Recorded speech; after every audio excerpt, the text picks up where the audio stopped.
All right, good afternoon, everybody. My name is Kevin McMahill. I'm the sheriff of the Las Vegas Metropolitan Police Department, and we are collectively here this morning to give you an update on the Cybertruck explosion at the Trump Hotel on Las Vegas Boulevard yesterday. Our work never stopped, as many of you went to sleep last night, and I just want to give you an update on a lot of what it is that we found through the processing of the Cybertruck.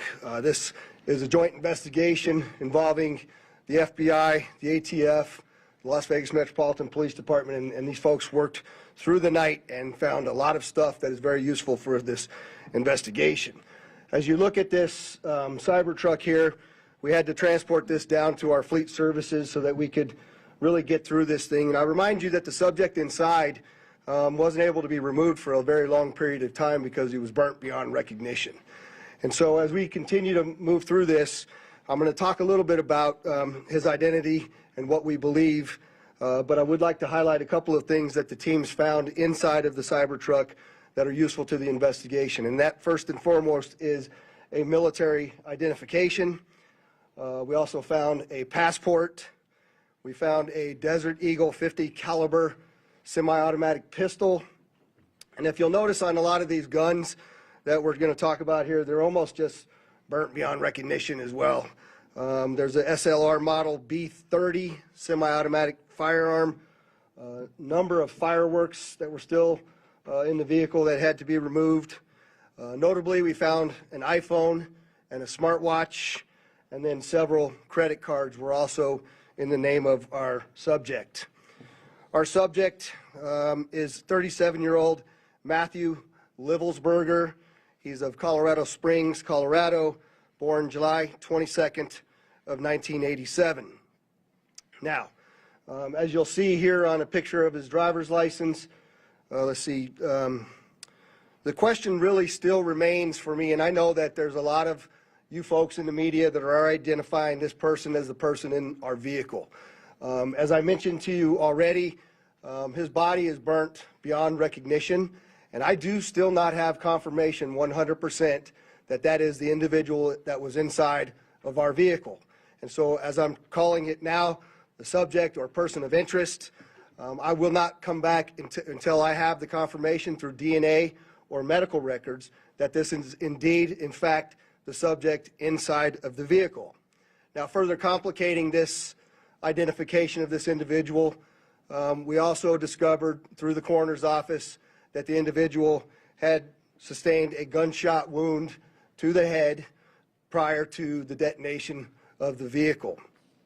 One of the handguns was found at his feet inside of the vehicle.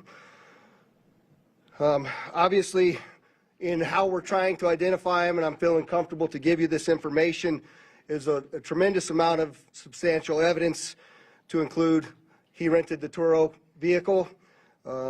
There are two tattoos, one of which was on the stomach and one of which is on the arm, that we can see bits and pieces of it as in comparison to what it is that we now know he had on his body. That has given us a lot of confidence that this is, in fact, the same person, as well as the clearly obvious, which is the credit cards, the military identification, the passport.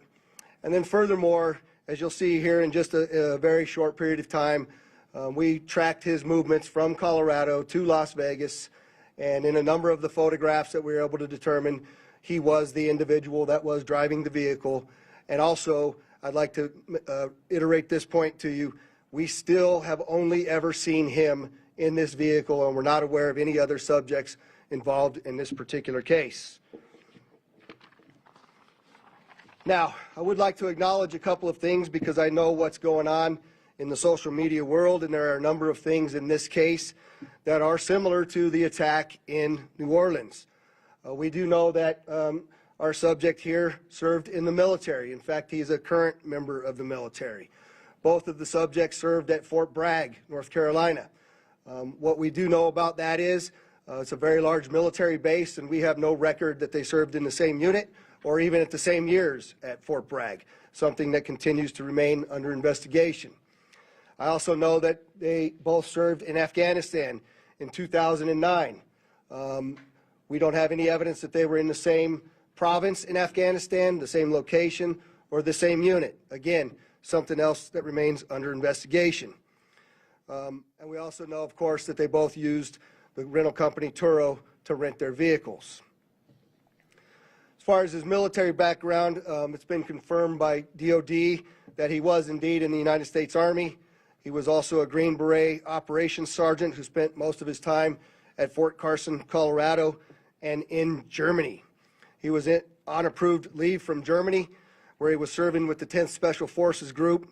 He was also previously in the National Guard and the Army Reserve. I'd like to point out to you that through exceptional joint investigative effort, we've gotten to a place where we believe we can show you his route to Las Vegas from Colorado, and Carlos will put up the map there for you. And we know that he rented the Cybertruck in Denver on December 28th. We tracked his movements through the Tesla charging stations to Monument, Colorado on December 30th. On the 31st of December, the truck was charged in Trinidad, Colorado, Las Vegas, New Mexico, and Albuquerque and Gallup, New Mexico. On January 1st, the truck was charged in Holbrook, Flagstaff, and Kingman, Arizona. We last tracked the truck in Kingman at 05:33 yesterday morning. The truck was first spotted in Las Vegas at 7:29 a.m. yesterday. And Carlos will pull up a picture of the truck pulling onto Fashion Show Drive here. And that picture was observed at about 7:34 a.m. We know that he pulled into the Trump Valet, and I believe we have a video of that. You can see the Cybertruck highlighted there.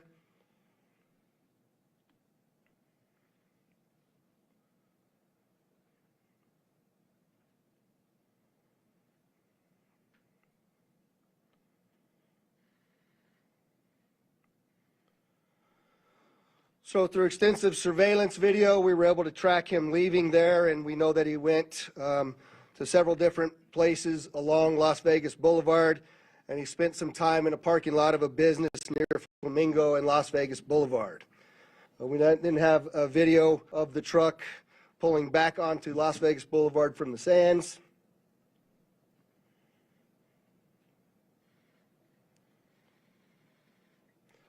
See that there?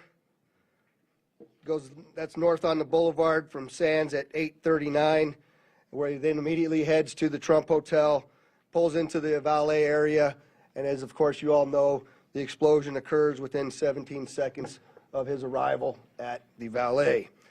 There's some additional investigative updates that are going to be provided to you by a couple of the other speakers here, the first of which will be our special agent in charge of the FBI local office, Spencer Evans. Spencer? Good morning. My name is Spencer Evans. I'm the special agent in charge of the FBI's Las Vegas division. As the sheriff mentioned, we've been working through the night with our partners, the Las Vegas Metropolitan Police Department and other agencies, to gather all the facts and determine a motive to what was initially reported to the FBI as a bombing incident, to which our special agent bomb techs and others responded. Obviously, we're always concerned in these sorts of events to ascertain what the motive is. We understand that's everybody's at the forefront of everyone's thoughts. And so looking into exactly what the motivation is remains our #1 priority. This is why the FBI's Joint Terrorism Task Force has been brought into play. The Joint Terrorism Task Force, most important part of that acronym is joint. It is done in concert with our partners, which are comprised of more than a dozen investigative agencies here throughout the state of Nevada. We've been working hand in glove, side by side, tirelessly to determine, is there any ongoing threat to the public, to identify the subject, to determine any potential connection to other events going on in the world, most notably in New Orleans, and then obviously to determine if there's anything else that we need to be tracking down. At this time, as the sheriff's pointed out, we feel that the subject has been identified, although not conclusively, waiting for DNA evidence on that front. However, we do feel like we have the subject identified, and at this time there is no information about additional subjects that the FBI is tracking on. Our resources, as I mentioned, that have been deployed in support of this event include Special Agent bomb techs, our evidence response team, which is processing crime scenes side by side with the forensics folks from Las Vegas Metropolitan Police Department, our investigators, our intelligence analysts, and then outside of the FBI Las Vegas field office, we have investigative leads that are being conducted by FBI field offices both internationally and domestically as well.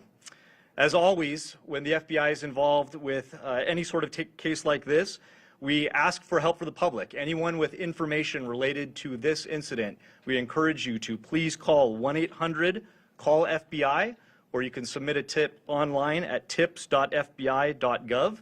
We've already received thousands of tips related to this incident. The challenge that we face moving forward is to separate those that are pertinent and relevant and those that can be verified for those, from those that have not. For example, one of the tips that we received just today relates to information alluding to this subject's personal experiences related to his time and activity in the military.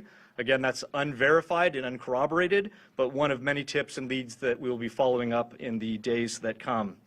If you have any additional information, again, encourage everyone, 1-800-CALL-FBI or submit it online, tips.fbi.gov. We will tirelessly work to exhaust all investigative leads and conclusively determine what the nature of this particular incident was, what the motivation was, and to the extent possible, share all that information as we obtain it. I'll now turn some time over to the Assistant Special Agent in charge from the ATF, Kenny Cooper.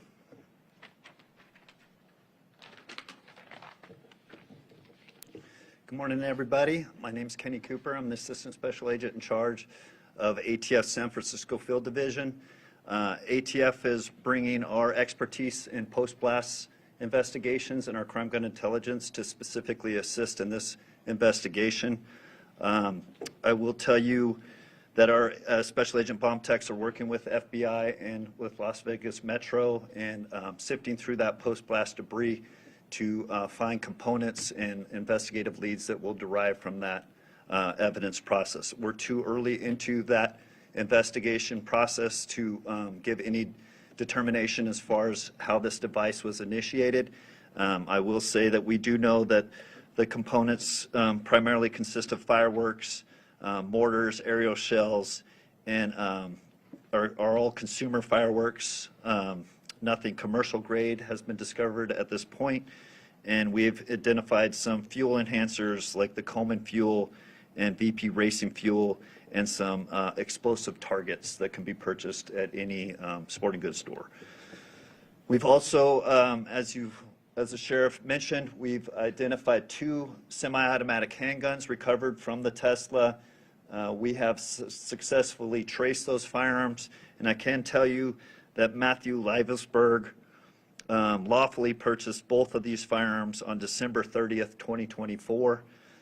We have agents following up those investigative leads. We know exactly where those firearms were purchased, and we will share any developments from those leads as they come in. Thank you.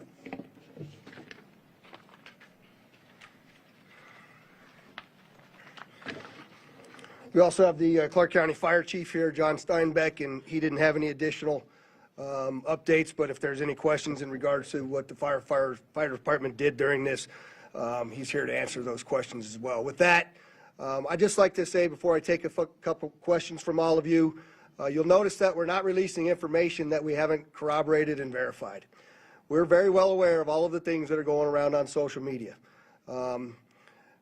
But that's just the way we're going to conduct this investigation. We're not putting it out until we can tell you for a fact what information it is that we're putting out. And so we're going to continue to do that, but I'm also confident to tell the Las Vegas community and this great nation that we don't believe there's any further threat from this subject or anybody associated to him here in Las Vegas. With that, Denise, I saw you had your hand up. If you could just identify yourself, please.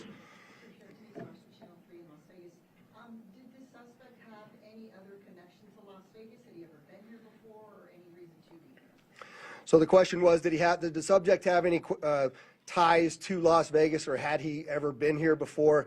I do believe we had one instance a number of years ago where he stayed at a local hotel, but we're still trying to verify that information as well. Sir? David Charles, KLAS TV. There was, you have a gentleman in a Cybertruck, Trump Hotel. There's information that the FBI was in Colorado Springs last night, possibly at this gentleman's home. I think I'll let Spencer answer that question. Yeah, so as I mentioned, the motivation at this point is unknown. We are, as I mentioned earlier, following investigative leads both domestically and internationally as well. And so that includes search warrants and witness interviews, collecting forensic information, and basically trying to compile the facts. And so there's investigative activity taking place literally around the globe, trying to determine what the potential nexus is. But at this time, at this particular moment in time, as the sheriff aptly said, we have to focus on what we know and what we don't know. We know we have a bombing, absolutely, and it's a bombing that certainly has factors that raise concern. It's not lost on us that it's in front of, of the Trump building, that it's a Tesla vehicle, but we don't have information at this point that definitively tells us or suggests it was because of this particular ideology or any of the reasoning behind it. That's the purpose of the investigation that we're conducting, is to get to the bottom of exactly what happened, why and how. Sir. Tim Caputo with KBC in Los Angeles. You mentioned a number of similarities between this case and the one in New Orleans. How far in the investigation process do you guys go to try to rule out that they are connected, knowing that you already have a couple things that seem to connect them together? So the question is how are we working to rule in or rule out any connections to the New Orleans event? And the answer to that is every tip and lead that comes in, every piece of evidence that comes in, we don't discount it, we work it through it. It's a interesting thing during these kinds of investigations that if these turned out to be simply similarities, very strange similarities to have. And so we're not prepared to rule in or rule out anything at this point. There's lots more for us to do in this investigation. We haven't even gotten into the phones or the computers, which are usually very, very instructive and informative to us as we investigate. And we've got a lot more work to do to trace him, to see the stores that he went to rule out anybody else.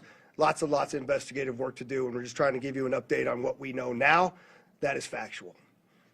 Was the gunshot wound to his head self-inflicted? We believe the question is, was the gunshot self-inflicted? And we do believe it was, since he was the only person in the vehicle, and it occurred immediately prior to the vehicle blowing up. Back there, sir? Yes, sir. Morgan Chesky, NBC News. With the evidence you've seen so far, are you comfortable now calling this a suicide mission? The question is, am I comfortable calling it a suicide mission? I'm comfortable calling it a suicide with the bombing that occurred immediately thereafter. I'm not giving it any other labels. And with the friends and family you've spoken to so far, have they shared any prior red flags? The question is, did we have any of the family members share any particular red flags?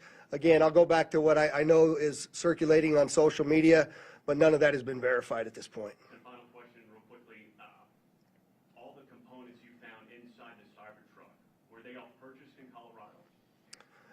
The question is, were all the components found inside of the Cybertruck purchased in Colorado? And I don't know the answer to that. That's part of why we're doing the extensive part of the investigation. Associated Press. Can you talk a little bit about the security measures you have in place at the hotel now? So, as you all know, we had just successfully completed a New Year's Eve event where hundreds of thousands of people come to Las Vegas. I've extended our posture just like it is for a New Year's Eve event, where I have thousands of police officers that are working day in and day out. Obviously, dozens and dozens of people that are working on this investigation as well. We'll continue to look at what that security posture looks like, but I'm confident in the safety of our community as we move forward. Go ahead in the middle there. Channel 13 here in Las Vegas, ABC. Did Luxembourg have any sort of criminal record at all? And also, do you know when that Turo vehicle was rented? The question was, is there any criminal record? None that I'm aware of. That has not been brought to my attention that he had a criminal record. And I said that the Cybertruck was rented on December 28th in Denver, Colorado. Right here? Hi, Stephanie Price, Fox News. Hi. Hi. Have you guys been able to verify that he checked into the Resort World Hotel the day before this? The question is, do we know if he checked into the Resorts World the day before this? I'm not aware of that information. Sir? Mike Allen, Fox 5 Vegas. You mentioned increased security presence at the Trump International. Is that going to extend further along the Strip, or is it just there? And how long do you anticipate that? The question is generally about the security posture, and that's entirely our entire community, not only Fremont Street and the Strip, but surrounding neighborhoods as well. just to make sure that we have the community feeling that level of safety that they need to feel after an event such as this. Right next to you there. Katie from the Las Vegas Review-Journal. How exactly were you guys able to use the charging stations to track the car's route?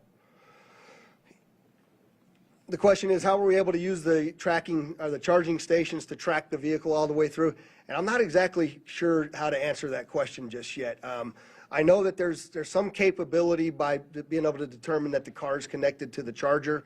One of the things that we're looking for is anybody that may have been at the charging location at the same time. We're looking to try to identify them because their vehicles would have also had cameras that would have taped anybody in and around them.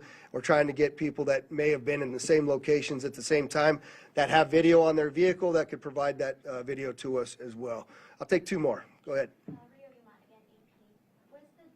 you talk about the damage being contained by the Cybertruck itself, and do you think that plays into whether he was aiming to hurt others, or was it a public suicide? Yeah, the question is about the Cybertruck and the lack of damage to the Cybertruck and containing the explosion. Carlos, if you could put that truck back up there, it might be helpful. But, you know, you'll see if you look on the outside of that vehicle, it's hard to tell from that photograph. But other than the windows being gone, that's a bit more disassembled than it was at the scene, and the back area being blown off.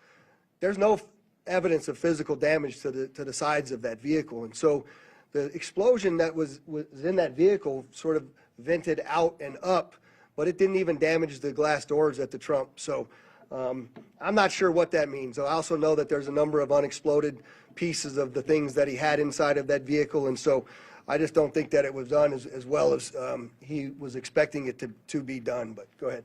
Sophia Rodriguez with Univision Vegas. I was wondering, were you able to recover the video from the Cybertruck, or was that destructive? So the question is, are we able to recover the video from the Cybertruck? And many of you may know that those Cybertrucks contain a tremendous number of cameras. Again, Mr. Musk has sent out a number of his folks that will be arriving here this afternoon with the intent to try to capture the part of that captured all of the video from inside of the truck. Sir? Just quickly, you had mentioned a number of the components in the back of the truck that did not go off. Maybe this is a better suited question for ATF, but when it comes to the rudimentary nature of the bomb, I think we mostly think of a bomb that is connected. This seems like individual kind of incendiary and combustible components put together. Can you speak to how you think this is a bomb, or was it just several pieces of things that might blow up and might explode that were just lit and gone off at the same time? Yeah, I'll tell you, it does appear that it was, I just want to be careful with my language here, but the level of sophistication is not what we would expect from an individual with this type of military experience. That most of that, the materials inside that Tesla were fuel to help fuel a greater explosion. But it's too early to answer any question as if there was sophisticated connectivity to those components to make it ignite in the way that it did.